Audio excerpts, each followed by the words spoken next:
Hello guys, welcome back to my channel. আমার চ্যানেলে তোমাদের সবাইকে স্বাগত। আমি রূপালী চলে এসেছি তোমাদের সঙ্গে আবার একটা ব্লগ ভিডিও নিয়ে। তো তোমরা কেমন আছো? আশা করছি খুব ভালোই আছো, আর আমিও খুব ভালো আছি। তো এখন বাজে সকাল 9টা, আর এখন থেকে আমি ব্লগটা শুরু করছি। তো কালকেই আমি বাপের বাড়ি থেকে ফিরেছি। তো আজকে সকাল থেকে আবার আমার রুটিন শুরু। তো আমার ঘরের সব কাজকর্ম হয়ে গেছে, আমি রান্নাঘরে চলে এসেছি। তো তোমরা থাম্বনেল দেখে বুঝতেই পারছো যে ভিডিওটা কিসের উপর হতে চলেছে। তো চলো শুরু করা যাক। তো এখানে দেখো আমি পেঁয়াজ, রসুন, টমেটো, ক্যাপসিকাম সব ধুয়ে কেটে রেডি করে নিচ্ছি। তারপরে আমি রান্না বসাবো।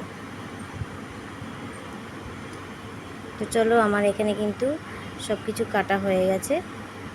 দেখো একদম কুচি কুচি করে সব কেটে রেখেছি। আর এদিকে আদাটা কিন্তু আমার পেস্ট করাই ছিল। আমি ওভেনটা জ্বালিয়ে নিচ্ছি। তো ওভেনটা প্রচণ্ড ডিস্টার্ব করছে আর কি। যাই হোক, ওভেনটা আমি জ্বালিয়েছি লাস্ট পর্যন্ত, কড়াইটা বসিয়ে দিয়েছি। আর এখানে দেখো চিংড়ি মাছটাকে আমি নুন হলুদ মাখিয়ে নিচ্ছি।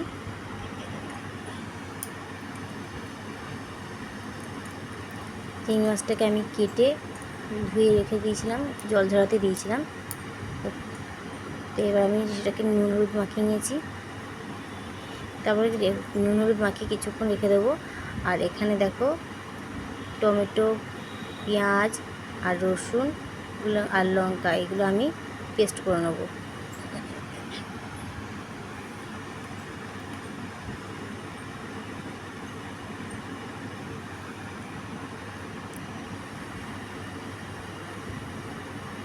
দেখো সব আমি নিয়ে নিয়েছি। আর কিছুটা পেঁয়াজ রেখে দিয়েছি, আর ক্যাপসিকামটা রেখে দিয়েছি। ওটা ফার্স্টে আমি ভেজে রেখে দেবো, ভেজে রাখবো আর কি।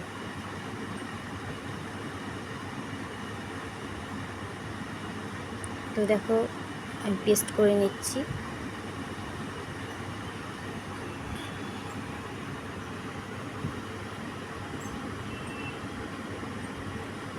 তো আমার পেস্টটা কিন্তু হয়ে এসছে। দেখো কি সুন্দর মিহির মতো হয়ে গেছে, একদম প্লেন হয়ে গেছে, একটু গোটা নেই। তো দেখো এখানে কড়াইটা গরম হয়ে গেছে, আর আমি তেলও দিয়ে দিয়েছি। আর এখানে চিংড়ি মাছটা আমি কড়াইয়ের মধ্যে ঢেলে দিলাম, দিয়ে সামান্য জল দিয়ে আমি এটাকে একটু ভাপিয়ে নেবো আর কি। আর তার সঙ্গে সঙ্গে হালকা ভাজাও হয়ে যাবে।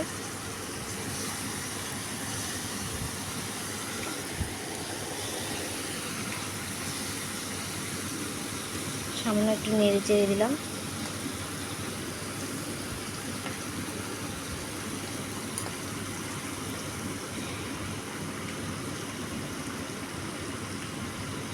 আর এদিকে দেখো আমি ওই পেস্টটার মধ্যে জিরের গুঁড়ো, লঙ্কার গুঁড়ো, আদা আমি সব দিয়ে দিয়েছি এর মধ্যে।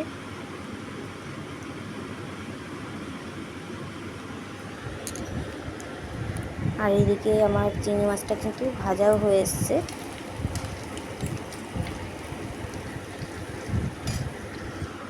খুব ভালোভাবে চিংড়ি মাছটা ভাজা হয়ে গেছে, আমি বাটির মধ্যে তুলে নিয়েছি।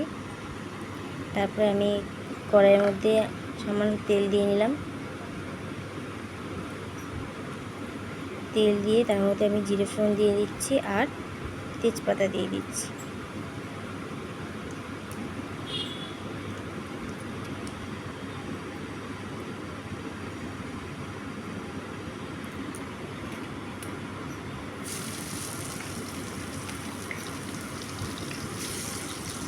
তারপরে আমি কিছু পেঁয়াজ রাখা ছিল, সেই পেঁয়াজটা আর ক্যাপসিকামটা আমি কড়াইয়ের মধ্যে দিয়ে ভেজে নেব।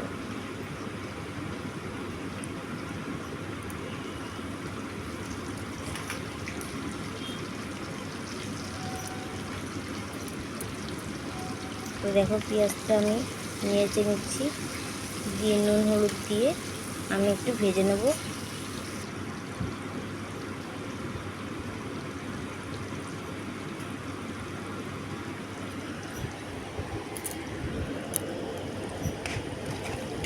তো গাইস আমার ভিডিওটা তোমাদের কেমন লাগলো তোমরা প্লিজ কমেন্টে জানিও।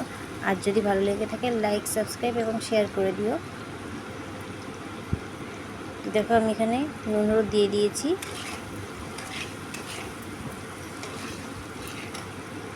তো তোমরা প্লিজ ভিডিওটাকে স্কিপ না করে পুরোপুরিভাবে দেখতে থাকো। তোমরা দেখলে আমারও একটু উৎসাহ বাড়বে আর কি, আমারও ভালো লাগবে ভিডিও দিতে। তো যাই হোক, আমি এখানে কিন্তু পেঁয়াজ আর ক্যাপসিকামটা ভাজা হয়ে গেছে, তার মধ্যে আমি মশলাটা দিয়ে দিলাম।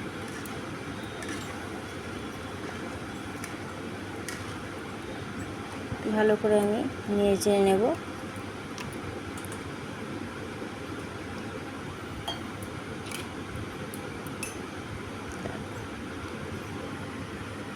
সামান্য একটু জল দিয়ে দিলাম, দিয়ে ভালো করে আমি মশলাটা কষাবো।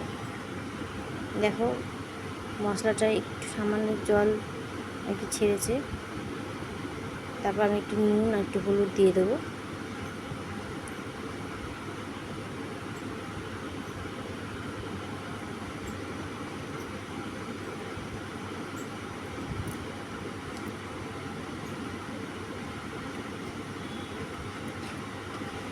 এই ভালো করে আমি কষাতে থাকবো।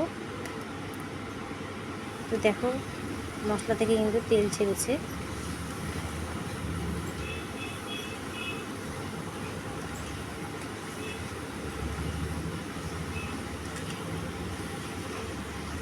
মশলা কিন্তু দেখো একদম কষানো হয়ে গেছে আর পুরো মেরুন কালার হয়ে গেছে। তো যত কষাবে তত কিন্তু সেই তরকারিটাতে টেস্ট হবে। তো সামান্য আমি জল অ্যাড করলাম, দিয়ে আরেকটু আমি নাড়াচাড়া করব।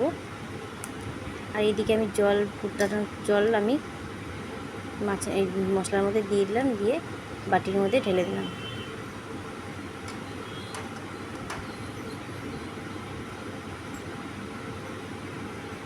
তো আজকের ভিডিও এখানে শেষ হতে, আবার তোমাদের সঙ্গে দেখা হচ্ছে। টাটা।